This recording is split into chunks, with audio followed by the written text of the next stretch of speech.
Hello, my name is Aaron Cavanagh and I'm the founder and editor-in-chief of Post-Burnout.com. Post-Burnout.com is a culture website dedicated to venerating burnt-out artists the world over. This is our website's podcast where we publish full-length recordings of our interviews, which are sometimes the unedited versions of our site's articles and at other times are exclusives. If you're a returning listener, thank you for coming back, and if this is your first time listening, thank you for checking us out. We hope you enjoy and consider subscribing, giving the episodes a thumbs up if you're on YouTube, or giving it a rating if you're anywhere else. It really helps us out. Thank you. Alright, in this edition of Post-Burnout.com interviews, we speak with the New York-based Bostonian singer-songwriter and activist Casey McQuillen. This interview was recorded from her tour bus in Spain as Casey was supporting the Swedish Eurovision winner Loreen, and just before she joined the American singer-songwriter Anastacia on her European leg. Casey talks to us about those shows as well as her recent single Better Than This, her Irish heritage and gaining her Irish citizenship, her upcoming headline show in Dublin in September, and much more.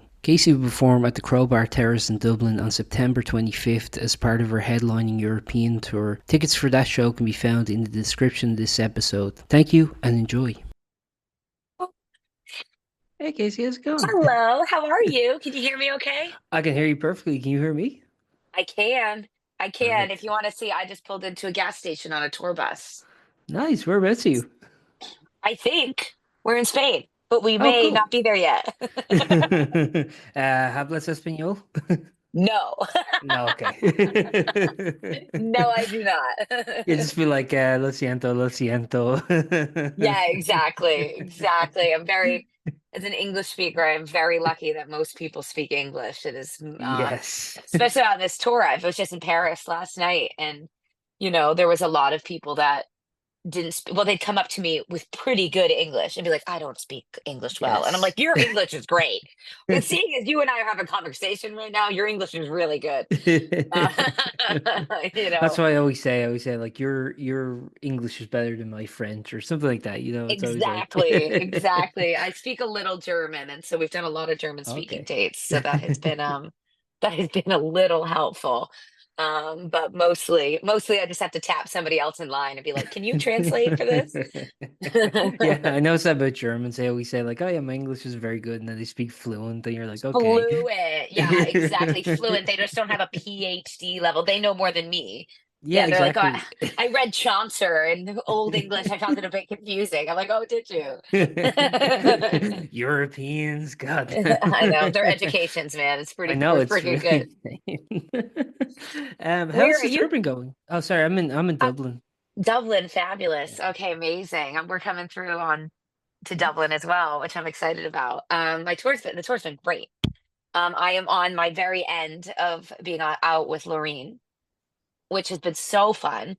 This tour is a very feminine heavy tour. Loreen's at the top of the bill, and then there's another Eurovision artist named Luna at the middle of the bill, and then me. So it's the most female oriented tour I've ever been on.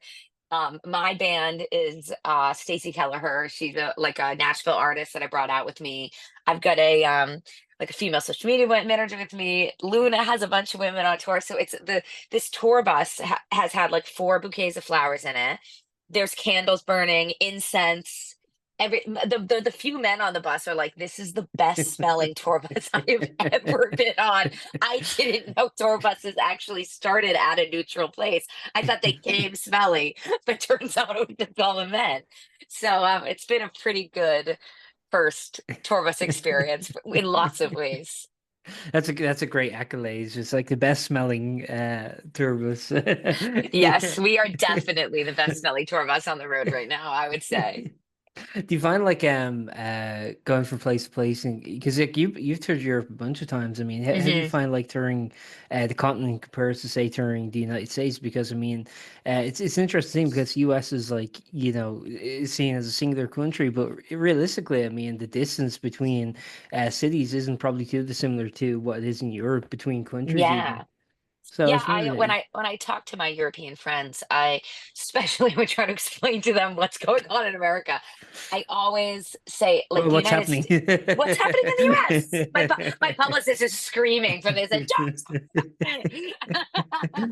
Oh, there's something going on. I must have missed yeah, that's one it. way for me to get a clickbait cover. But I always say to my British friends especially, I say like America is a lot closer socially, like psychologically, anthropologically, to the European Union than we are to like the United Kingdom.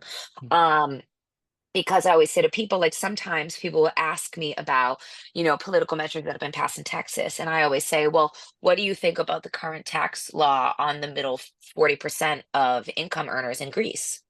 And they're like, what do you mean? I'm like, well, that's how much that I know about the local taxes that in Texas. And of course, the United States is different. Of course, there are differences between the European Union and the US. But I think culturally, we are as diverse in our own way as the European Union is. And so I think what's really interesting for me as an American is it's going to sound stupid, but it's crazy that every time I wake up, people are speaking a different language. And this is the most American thing I'm ever going to say, but I showed up in France and I was like, everyone is speaking French. This is crazy because I didn't drive there. I slept on the tour bus. So it's like I show up and there's a new language, you Being know? transported to a new realm, you know? Yeah. And what's funny is in Germany, everybody speaks English. Like Yeah. it's like, I feel like it's especially like you go to like Frankfurt, very business oriented city. Everyone's kind of using it as the common tongue. But let me tell you, in Paris, they are speaking French. They do not start with Yes. English. They start with French, which I respect. They don't give a shit. They don't. I love Yeah. it. It's honestly, I had a great show in France last night. I've played two shows in France so far, two shows in Paris, one opening for James Morrison, and now last night with Loreen. And I got to tell you, it was fantastic crowds both night. There's a little bit of people are a little afraid of Paris. There's certain cities that your musicians are afraid of. Yes. Um, and Paris is one of them. And I got to tell you, I had a fantastic experience last night, and I had a fantastic experience with James fans. So I am pro Paris. You can quote me on that. Pro Paris, okay. Have you actually traveled much around France? Because I've never been, I'll be honest, but I've heard that Paris is very, very different from the rest of the country. So Mm, I don't know if you have perspective on that or nope. Classic American here, baby. I've been to Paris, nothing else. I have only gone to France once or twice personally, and a couple times on tour. So, you usually hit Paris, on the big run. I mean, Paris is so beautiful. It is like I said out loud yesterday. I was like, man, Parisians must come to New York and be like, this is freaking ugly. It's like every building here is beautiful. And I love New York. New York, don't get me wrong, but we do smell like pee. And it's kind of stinky. Like it's fine. We love it. It's I part can of the relate. culture. It's part of the That's kind of culture. our city too. Dublin, yeah, yeah. Yeah, it's very peace, urine soaking, kind of gray. Yeah, it's Gray. I'll give you gray. I'm not going to go on the record with my newest citizenship saying Dublin smells like pee, but I will say it's gray a lot. it's okay. I have the right. I live here. I can say Yeah, it. So, exactly. That's why I and I can. That's will. why I can talk about New York. Exactly. I've been there for Yeah. 8 years. I'm allowed to. That's the common shared values we heard so much about. It's urine soaked cities. It's like, yeah, that's what Irish American diplomatic relations. Yeah, are so strong. Yeah, yeah, yeah. Oh God, that is not a good sign. I'm gonna go Uh, with our shared humor, musicality, and hospitality. How about that? okay, but that doesn't exclude urine And the soaked. urine. Yeah, that's so true. Yeah, Actually, that's so true. yeah. I know. I think most European cities have good public bathrooms, not here. So maybe Yeah, that's not in why. America. Maybe that's why. Not. We don't have any services in America. It's just a structural issue. We'll get it sorted. I actually want to ask a little bit about kind of sort of mental health on the road because I know you've been like a very vocal advocate obviously of people's like mental health. So I was wondering for yourself. I mean, how do you kind of like take time to ensure that you get rest or to ensure that you're functioning to the best of your ability when on the road because it's so quick. It's such like there's such quick turnaround. Mm. It's very labor intensive. Even just traveling can be very intensive for some people. So I was wondering for yourself. I mean, how do you kind of like keep yourself grounded and in check during all that? It's been really challenging this month because of the tour bus. I am never alone, Yeah. ever. And I mean, I'm a professional singer. I'm pretty extroverted. I like being around other people, but I have definitely noticed not social fatigue. I think there's this really weird, and maybe this is too honest of an answer. I don't know. I do therapy weekly, virtually with my therapist from home, and I think something that's I'm still learning how to process as a up and coming artist is meeting so many people and getting praise and applause and hugs, but not being with my family. Yeah. Like I'm fleetingly and positively with thousands, but I'm not connected with my people at that time. And it's funny because I said to my therapist I was feeling a little isolated, I think. And I said, and I tend to do this where I self-dismissed. I said, oh my God, but like listen to me, like how much praise does somebody need? And he said to me, he was like, praise and love aren't the same thing. Like there's no amount of applause that you could receive that would be a substitute for like missing your sister. Those aren't the same thing. And so I think that is something that I'm still learning how to deal with.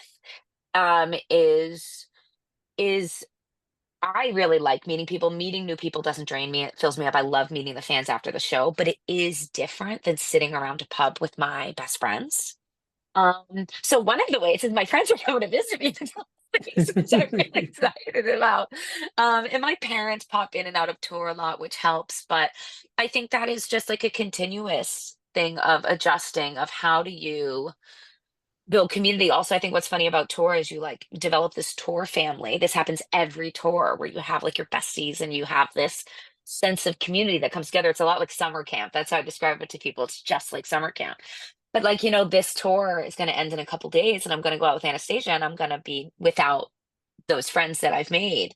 Um, and so I think it is such an odd human experience to meet thousands of people and to meet thousands of people and meet dozens of new friends and to not have your family.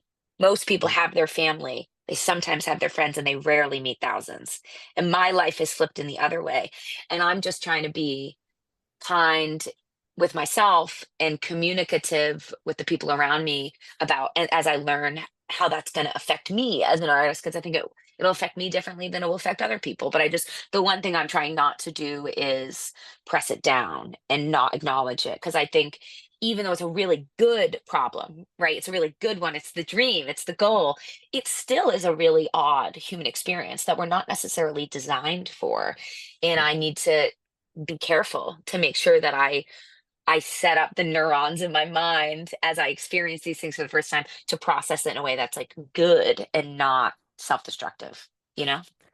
Yeah, and how do you kind of find also, I mean, just based on what you're saying there, talking to all these like people, I mean, you've done these like big tours, like arena tours, theater tours as a sport act, but then when it kind of comes to doing the headline shows and playing smaller venues and kind of going back to that, I mean, how does that feel then? Does it feel weird? Does it feel like, I don't know, well, I won't put words in your mouth. How does it feel for you in terms of the difference? So it feels freaking awesome. Yeah. Playing headline stuff. My first headline run ever, I booked like 6 dates after just doing one run with James Morrison. I was like, okay, let's give it a shot. Like, let's see who comes, right? And we played small clubs and we maybe, had like 50 people, right? Which I gotta tell you might sound like a lot. That's a huge turnout for people Oh, yeah. seeing me for 30 minutes. They didn't know who I was. I was very excited. And I just did solo acoustic. And I remember Leicester, everyone, I love Leicester. All my favorite fans are in Leicester. Hi, guys. And I love playing, I go to the same venue every time. I love playing in Leicester. And I played this show. I'll never forget it my whole life. I've been opening and opening and opening and opening, and I'm really good at it. I'm really good at being like, hi guys, blah, blah, blah, earning it. Like, you don't know me, but like, I'm going to entertain you. We're going to have a good time. Right. And I got to this show in Leicester, and everyone was standing in front of me. And I got to this song, Skinny, that I have, which is a mental health song about body dysmorphia. And it's been a real connector for me on previous tours with new fans. And I had labored over that song. Like like truly like the bridge I think took me 2 weeks to write. I was like on the subway with like my notes app, like editing. And I went to sing it. And everyone sang every word. And I was like, and my parents were in the audience because, and they've been touring with me a bunch. And I made eye contact and they were like, Yeah. and I actually kind of had to disassociate because I was like, I need to keep singing. I'm going to cry. And after that, I said to them, the audience, I said, this might look like to an outside observer, it might look like I've taken a step down, right? You saw me at the Palladium and now we're here at this club. I said, but I was at the top of someone else's ladder.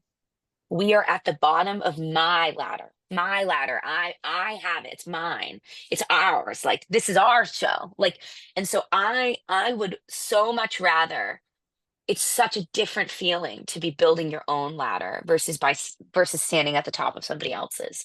And so I adore the support slots, but it's to get people to my ladder. Yeah. I pitch my own shows. I'm like, come to my show. You think this show is fun? You think they give me 30 minutes of one musician?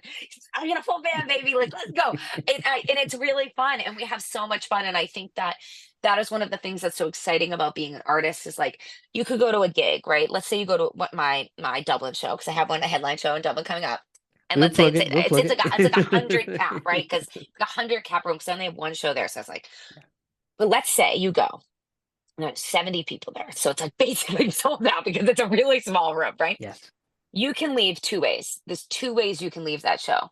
You can say, oh yeah, I went to the show last night, 70 people, like, she's a nice girl, I just can't believe there were only 70 people there. Or you could say, I went to this show last night. There were 70 people there. Like this girl, she's the nice. I cannot believe there were only 70 people there. Yeah. It's up to me how you perceive being at the bottom of my ladder with me. Do you view it with pity because you saw me at the Palladium? Or do you view it with excitement and faith in the music industry that sometimes cream rises to the top? It's in my power to affect how we all perceive that. And I don't look at that as I look at that as just like incredibly exciting and um invigorating. That's the whole thing. That's what it should be. That's what the music industry should be. And it's the rare opportunity where it is, live Yeah. music, you can't really hide. You're either good at it or you're not. Yeah. No, I think that's totally true. I mean, yeah, I don't know. I mean, like there is also something too. I mean, just about that intimacy of like playing these like smaller clubs too, where you can really kind of foster kind of even if it's temporary, you can really foster kind of relationship with the attendees in a way that you probably can't at Yeah, a theater stage or like totally. especially not an arena stage. I mean, do you think if like the your career expands and you become like a theater headliner or you become an arena headliner that you'd like to still kind of do those more intimate gigs from time to time just to kind of have that connection? You know, I think like my ideal room size for intimacy is gonna be is like 1,000. Hmm. Like, because like last night, played a show at the Olympia in Paris, as one does. Yeah, the Olympia. Cool, cool sentence I got to just say. And I will tell you, we had equipment failure on stage last night. Okay. So I went out on stage. I got 10 seconds into my first song, packed room, 2,200 people in the audience. There's a lot of people. You're in Paris. It's one of the most iconic venues in the world, literally.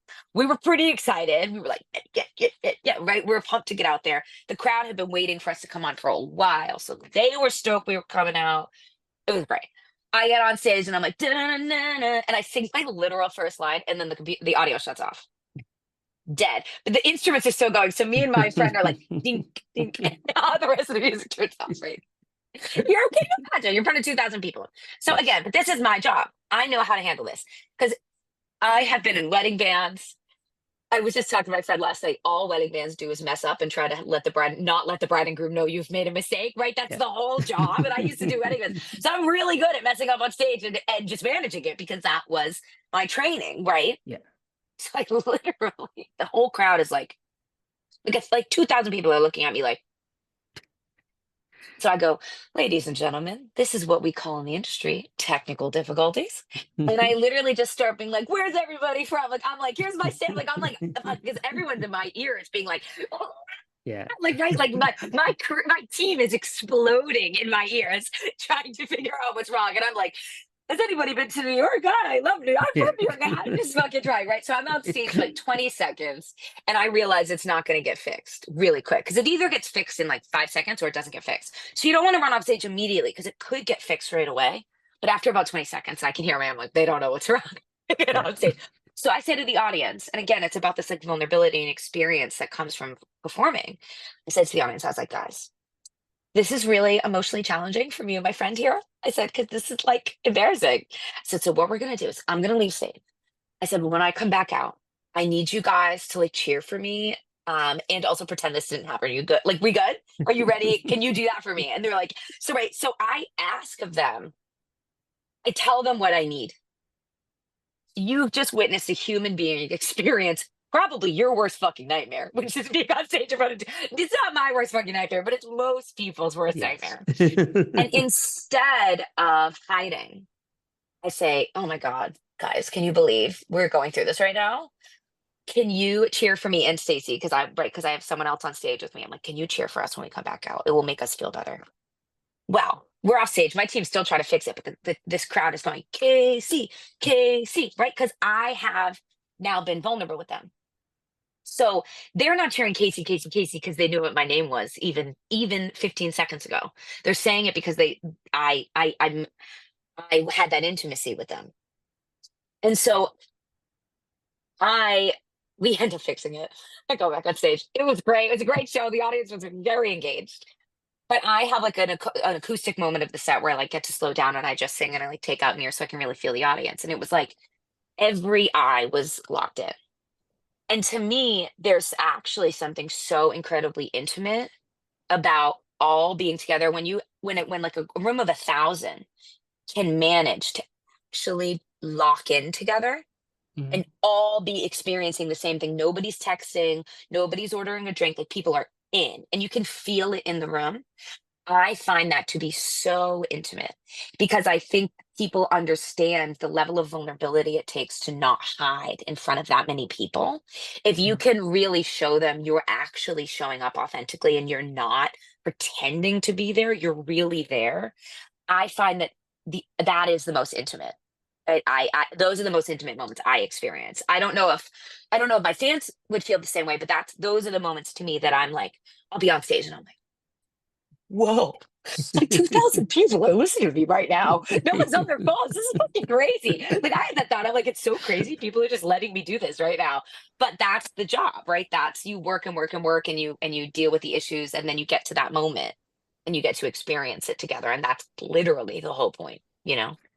Actually, I just wanted to ask something based on what you're kind of describing there. I was wondering for you, do you find performing to be kind of a meditative experience in the sense that you're, as you're mentioning, you're kind of in the moment, you're forced to Mm. disengage with social media or to anything else or to any other kind of like problems that might be requiring your attention for however long you're on stage. Do you find it to be meditative or spiritual or anything like that in any way? Mm. Well, it's so funny because I've always described myself as completely incapable of meditating. But then you said, is meditating being hyper present? Because if so, yes, that I is what think I do. so. Yeah, I um, always I always try and incorporate a bit of mindfulness, I guess, but I'm not very good at yeah. it. A Well, bit you of know, presence, a bit being it in the present. it has to say something about me that it requires that much adrenaline for me to get there.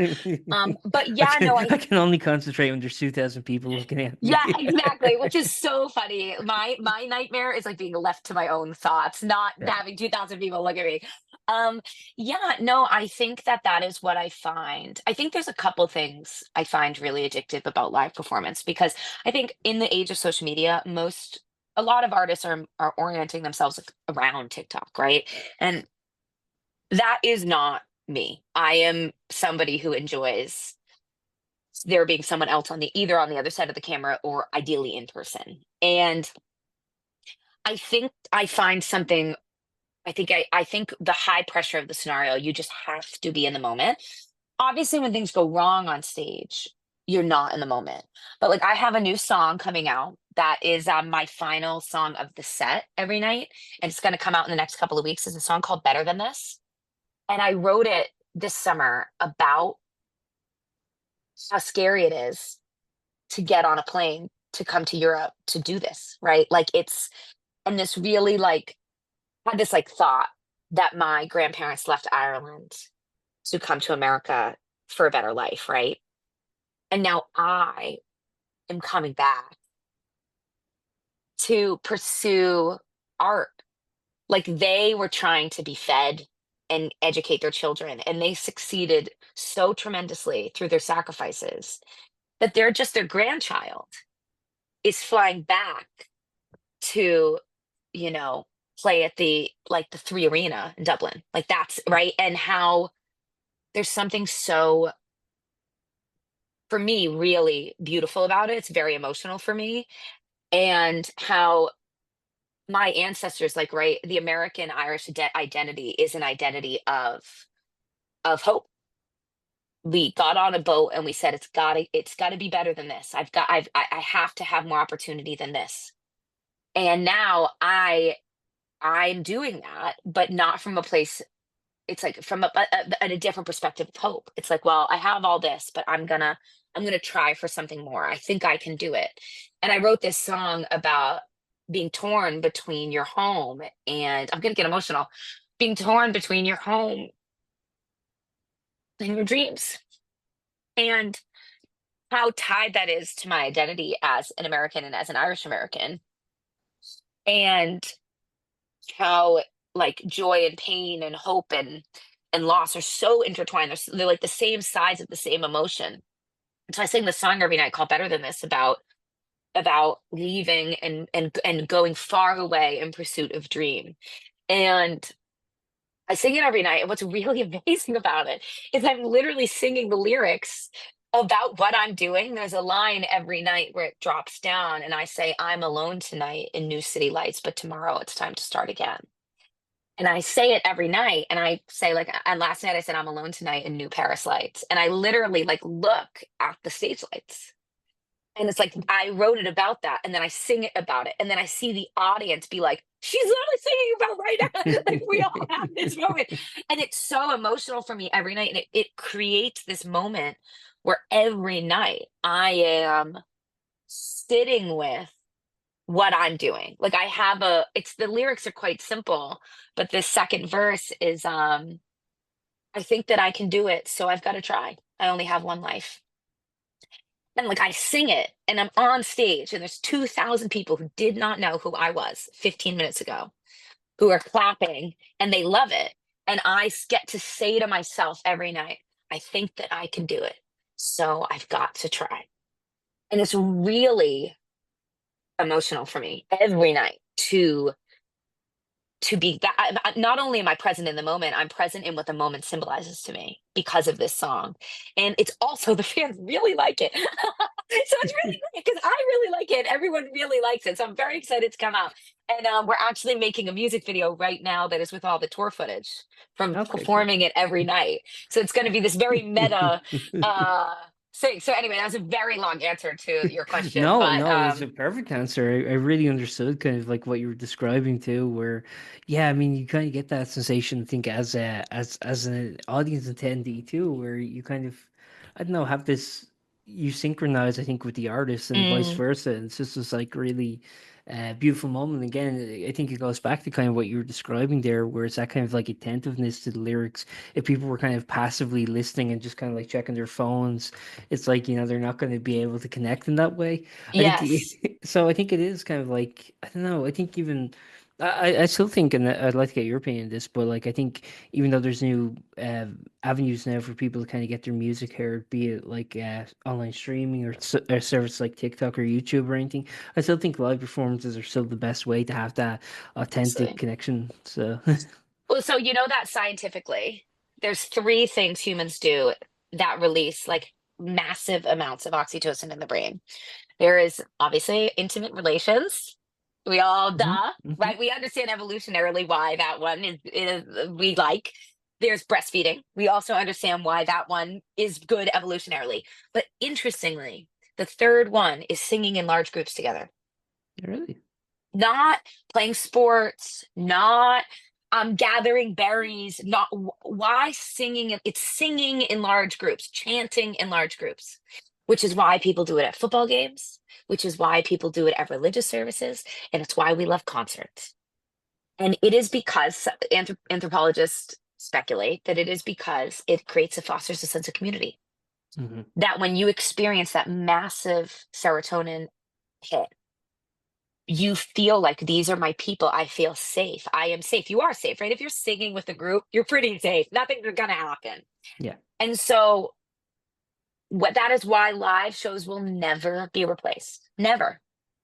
And human beings actually being the ones on stage creating the music will never be replaced because we can feel it in our souls. As you just mentioned, you can feel it when a musician, the singer is distracted. Let's say they're having technical issues. You can feel it when they're distracted. You can feel they're not with you. They're singing the songs, they're technically equally as proficient, but they're not current. I can feel it when I'm having technical. I hate those shows because I can't be present because there's something going wrong. So when that strips away and you have that moment where I say, like, I look out, 2,000 people are not on their phones.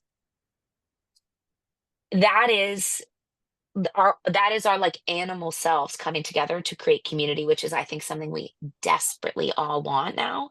And yeah, I'm so honored to have a job that I get to participate in that every day. Yeah. No, it's an interesting thing too.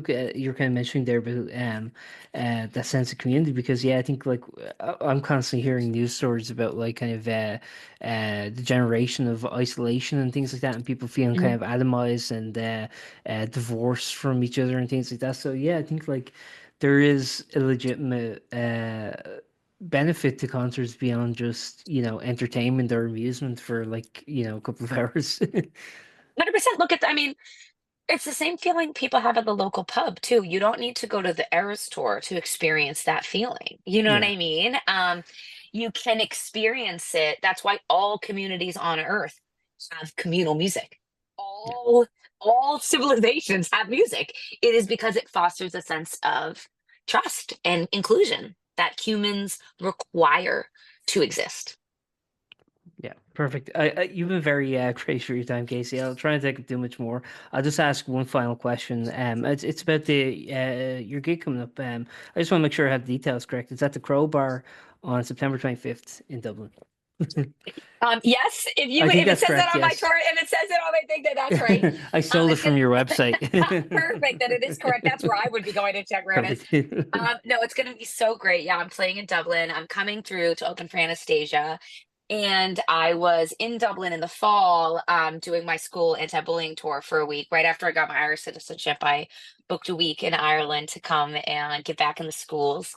And so I really wanted to come and add a date on my headline tour. This is my first tour that I'm doing like Europe, and I'm really excited. And so come out. It's going to be just really important, and it's good for your mental health, and it's super Yes. good for my mental health if you buy tickets, because the thing you can do to make me feel better is buy a ticket to my show. That will make me feel way better.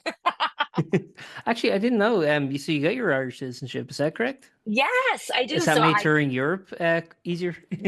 Oh my God, yes, it has. It has. So I got my Irish citizenship. I applied over a year ago. My grandfather's from Carndana, Donegal, Mhm. and I'm 100% Irish American. So I was, um, though of course the Irish American identity is different than the Irish identity, it is a very strong identity in and of itself. Especially in Boston, where I'm from. And yeah, Irish pride was something I was really raised with. When I was like, I think I was 12 when I looked at my history teacher's ring, and I said, "What's wrong with your ring?" And he said, "What do you mean?" I said, "Where are the hands?" And he said, "What do you mean?"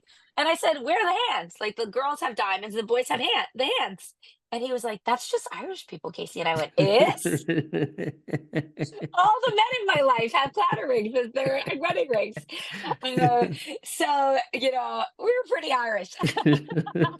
um, That is very Irish. Like it's very Irish. I was like, "Where's you've never the seen hands?" a ring outside a glass ring. Not close enough to notice it anyway.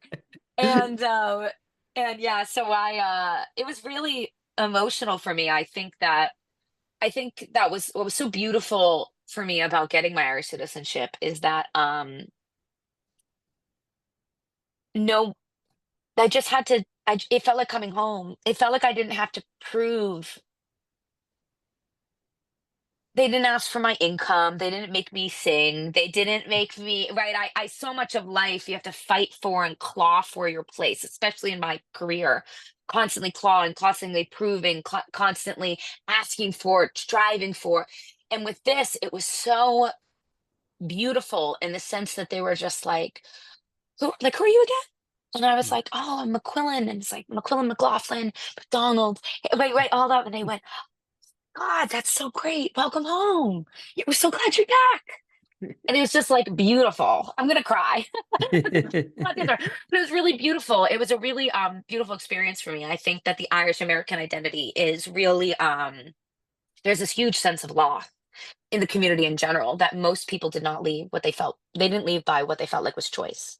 Right. They felt they had to.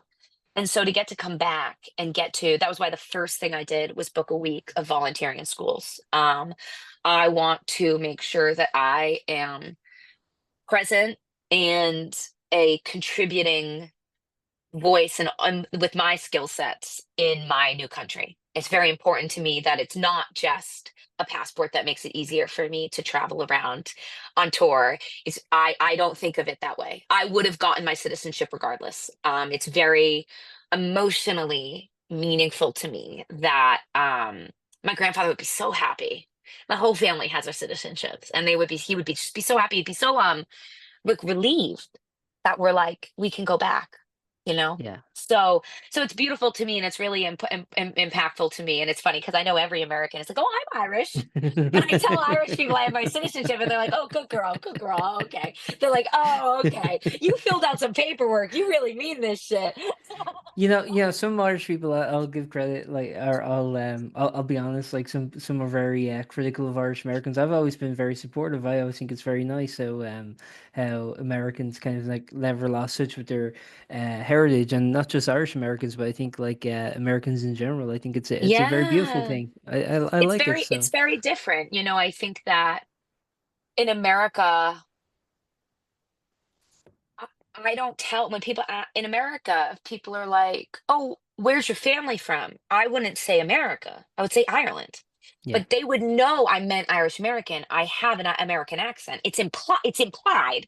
But it's funny because I'll be over here and I'll have my same cousins who have the same ancestors as me, but their grandparent came to England and mine went to America. Yeah. And I'll be like, "Oh yeah, we're Irish." And they're like, "I'm not Irish. I'm English." And I'm like, "Look at your blood, baby. Look at the DNA in there, baby. You're Irish." But it's Americans. There isn't a it is like part of being American Yeah. is remaining tied to because it's a new identity, right? Being Irish American is different than being Irish. But it's a version. I watched Dairy Girls and I was like, oh, all the weird shit my family does, it's because we're Irish. Like it is a lot closer tied, especially I think when because you go to America and the Polish will move to a Polish American community. And the Yeah. Irish, and it's not a you stay over there. At least that wasn't my experience. It's we're all in here together and you come over here and have a good beer and I'll go to the Italian section and finally have a good pizza. And it's very I think it's one of the best things about America is that you are actually it is an inherently American act to stay proud of where your family is from. Yeah. And yeah, and so that's why it's been a great experience. And all five of my family members, my dad was able to get his citizenship through his lineage because we're Irish as hell. So we're all Irish citizens, and this will be my show in Dublin will be the first time we're all together in Ireland Oh, as nice. Europeans. So it's exciting. It's a nice homecoming gig. So when Yeah, you're you think? Pretty when you're in cool. Spain, you can say, I'm trying to remember my secondary level Spanish. My I think it's Mi llamo Casey, soy irlandés. I think that's how you say I'm Irish. Okay, perfect. And they'll be Soy like, girl, irlandés, girl, I no, think, you're or not. That's no, an I can American say accent. estoy de Irlanda is I'm from Ireland. I don't know. I don't know how to translate Okay. it roughly. Well, I'll get Google Translate going and I'll double check. Damn it, technology is like removing the wonder of being bilingual, which I'm definitely not claiming to be by any means. Yeah. No, that is true. I know very basic Spanish, like, El perro es rojo and all that kind of stuff. I know enough in German to ask where the bathroom is. That's Yes. about it. I don't even know that in Spanish. I would just be, oh, maybe that's why our streets smell of urine. People just don't know how to ask where the bathroom is. You know, next They time I don't go to teach the us that in schools, school. next time I go to the schools, I'll include it in my anti-bullying concert. Be like, does everybody know how to ask for the bathroom? Oh, I do know how to say in Irish. They always teach you this in school. It's Onwil Cadigum Dulgadian Letras. That's kind of go to the toilet, please. God bless you. Yeah. So if there's some Irish for you, that's like one thing every Irish kid knows because you have to know Man, that to go to the bathroom in school. I was on when I got my citizenship, I went on Duolingo and I was trying to learn Irish. Yes.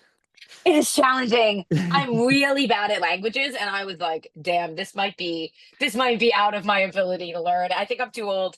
My brain, the neurons aren't developing fast enough Yeah. for me to learn Irish, man. So forgive me. Forgive me. I don't know it.